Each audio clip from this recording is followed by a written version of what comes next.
50% no solo.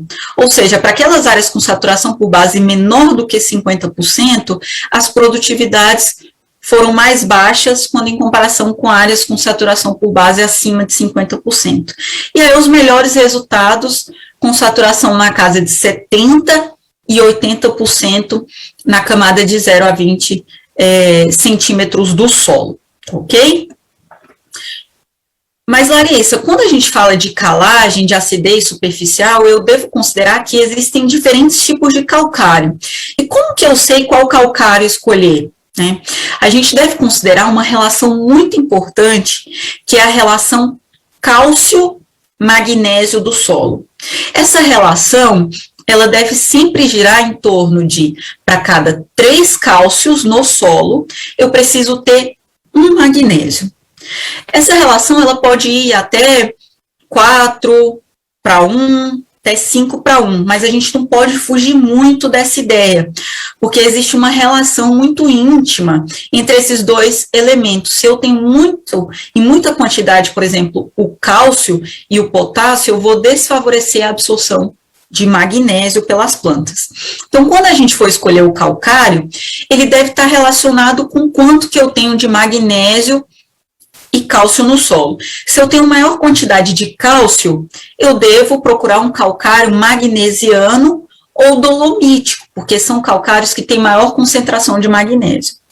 Se eu tenho uma menor concentração de cálcio e mais magnésio no solo, eu devo buscar um calcário calcítico, que o teor de magnésio é menor. Então, visto essa qualidade do calcário, quanto que eu preciso ter de cálcio e de magnésio no solo para estar num teor adequado e para um bom desenvolvimento das culturas? Para o caso do cálcio, em torno de 2 a 4 centimol por decímetro cúbico.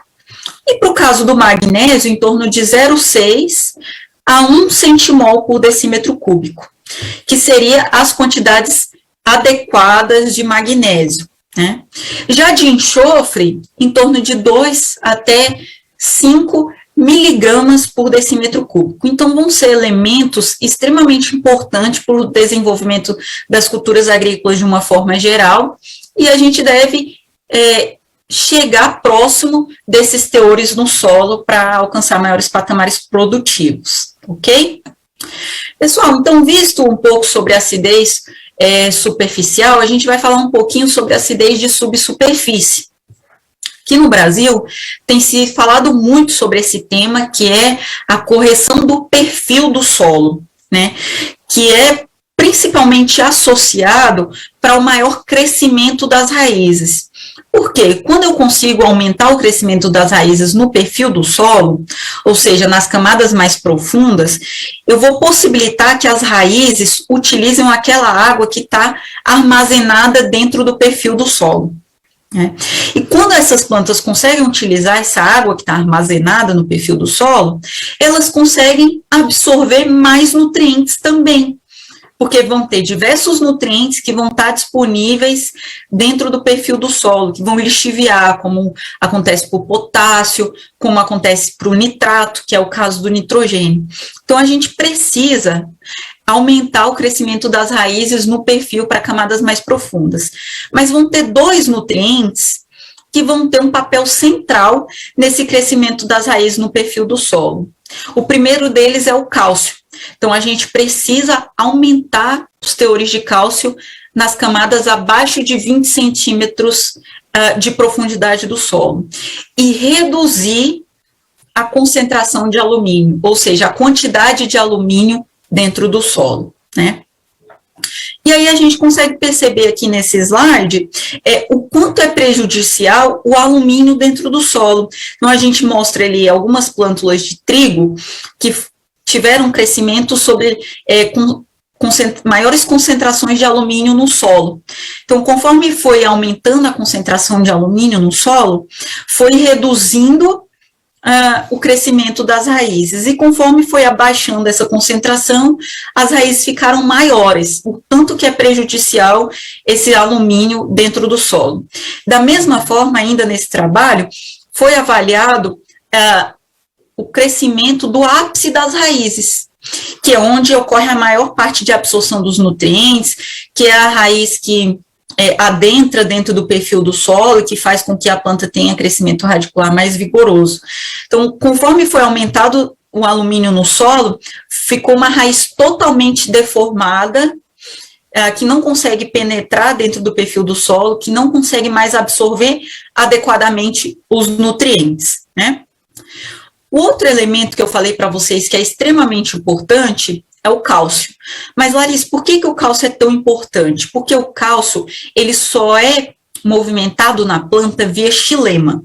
Então, após ele ser absorvido nas camadas superficiais do solo, se eu precisar de mais cálcio para o crescimento das raízes em profundidade, esse cálcio ele não vai ser movimentar via floema. Por isso que eu preciso ter o cálcio disponível em todo o perfil do solo para o crescimento das raízes. Então, seriam os elementos mais importantes quando eu preciso em crescimento radicular dentro do perfil do solo, né? E aí, qual seria uma das formas possíveis de aumentar os teores de cálcio e reduzir a saturação por alumínio? Seria pela combinação, pela utilização combinada de calcário mais gesso, né, que seria o gesso agrícola, que fornece enxofre e fornece cálcio. E aí ele tem uma propriedade de aumentar os teores de cálcio dentro do perfil do solo em pouco tempo. Conforme a gente pode perceber aí no gráfico que está mais à esquerda, a utilização de calcário mais gesso, que é representado pela linha verde, favoreceu o aumento do teor de cálcio acima de 1 centimol após 1 ano de aplicação, quando comparado só com a aplicação do calcário. Para saturação por alumínio, a mesma ideia. Quando eu associei a aplicação de calcário mais gesso, ocorreu uma redução da toxidez ou da saturação por alumínio de dentro do solo. Então, toda vez que a gente pensar em correção da acidez, a gente deve pensar na aplicação de calcário em conjunto com a aplicação de gesso para correção da acidez das camadas de subsuperfície. Isso vai ser muito importante para os solos do Paraguai, que tem saturação por alumínio mais elevada e que tem baixo teor de cálcio, ok? Pessoal, indo para a nossa segunda parte da apresentação, eu gostaria de conversar com vocês sobre adubação fosfatada e adubação potássica e adubação de potássio, tanto em solos arenosos quanto em solos argilosos. Mas para a gente definir o quanto que a gente precisa colocar de fertilizantes dentro do solo, da nossa adubação, a gente precisa fazer o diagnóstico do solo. E como é feito o diagnóstico do solo? Pela análise. A gente só vai conseguir ter um equilíbrio dos nutrientes no solo se a gente fizer um diagnóstico bem feito. E esse diagnóstico ele é feito a partir da análise de solo. Então, esse barrilzinho que vocês estão vendo, aí mais à direita, ele só vai estar equilibrado do ponto de vista nutricional e de fertilidade se a gente conhecer o que a gente tem de nutrientes dentro do nosso solo, para a gente conseguir identificar quais são as deficiências, quais são os desequilíbrios e conseguir sanar esses desequilíbrios da forma mais adequada. E com isso, a partir da análise de solo. E aí, adentrando aqui, como que a gente faz a adubação fosfatada e potássica, eu trago um gráfico para vocês que exemplifica a resposta das culturas agrícolas pelo teor de nutrientes que eu tenho no solo. Então, quando os teores no solo estão baixos a médio, eu preciso fazer a adubação corretiva, se tratando de fósforo e de potássio. Quando os teores passam acima de médio, a gente passa a fazer a adubação de manutenção. Acima dos teores altos, a gente passa a fazer a adubação de reposição.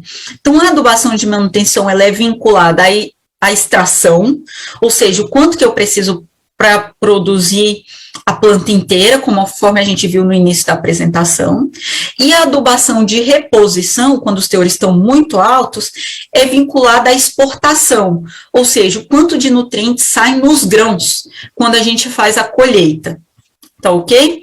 E aí, para o caso do fósforo, pessoal, a gente vai perceber que esses teores, para eu saber se ele está no nível médio, no nível alto, baixo, eles são dependentes da concentração de argila ou da concentração de areia.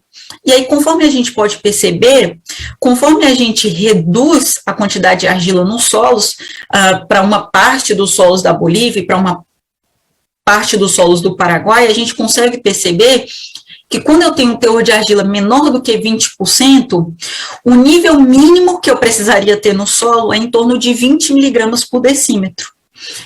Quando o teor de argila sobe, vai reduzindo essa quantidade de fósforo que eu preciso. Então, o teor de fósforo no solo, para eu saber se ele está alto ou baixo, ele vai ser dependente do quanto de argila que eu tenho no solo. Já para o teor de potássio, ele vai ser dependente da capacidade de troca catiônica. Então, para aqueles solos que têm CTC, ou seja, a capacidade de troca catiônica menor do que 5%, eu precisaria de em torno de 45 miligramas por decímetro cúbico de potássio disponível no solo. Quando eu tenho CTC mais elevada, acima de 15 centimol por decímetro cúbico, eu preciso de em torno de 90 miligramas por decímetro cúbico de potássio. Ou seja, se o solo é mais arenoso, tem menor teor de argila, a minha quantidade de potássio que eu vou colocar ao longo dos anos, ela vai ser um pouco menor, e ela deve ser dividida ao longo do período. Já no caso de solos com teor de argila mais elevado, eu posso fazer aplicações únicas com maiores quantidades de potássio, porque ele não vai perder no processo de lixiviação de lavagem dentro do perfil do solo, né? Então, a determinação de potássio ela vai ser dependente da capacidade de troca catiônica do solo. Pessoal, então, apenas para exemplificar, eu trago aqui para vocês um exemplo de uma adubação de fósforo quando eu tenho um solo com baixo teor de fósforo. Então, se eu tiver um solo com baixo teor de fósforo, que vai ser dependente do teor de argila, conforme a gente viu, eu vou precisar, para fazer a adubação corretiva, em torno de 120 quilos por hectare de P2O5. E aí eu vou precisar somar, adicionar mais o fósforo que eu quero produzir por tonelada de grão. Então, para cada tonelada de grão de soja que eu quero produzir, eu vou necessitar de em torno de 15 quilos por hectare de P2O5. Se eu quero produzir 4 toneladas de grãos de soja, eu multiplico por 15. Então, no total, a gente precisaria aplicar a esse solo 180 quilos por hectare de P2O5 para a gente chegar nos teores adequados e atingir essas 4 toneladas de soja. Apenas um exemplo para o caso dos teores de fósforo, tá ok?